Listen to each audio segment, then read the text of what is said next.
SlowCast English, Episode 12, Hobbies.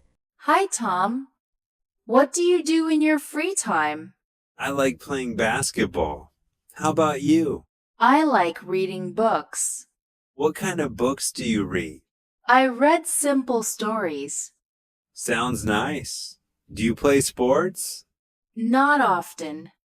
I sometimes walk in the park. Walking is good exercise. Yes, and it helps me relax. Do you like music too? Yes. I listen to music at night. What kind of music? Soft music. It helps me sleep. That's great. We have some same hobbies. Yes, that's nice.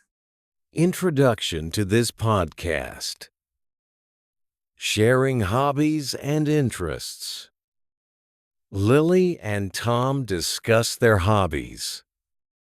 Tom enjoys playing basketball, while Lily likes reading simple stories and listening to soft music at night to help her sleep. Although Lily doesn't play sports often, she sometimes walks in the park to relax.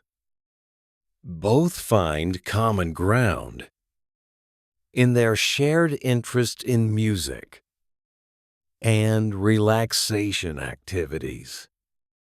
See you next episode.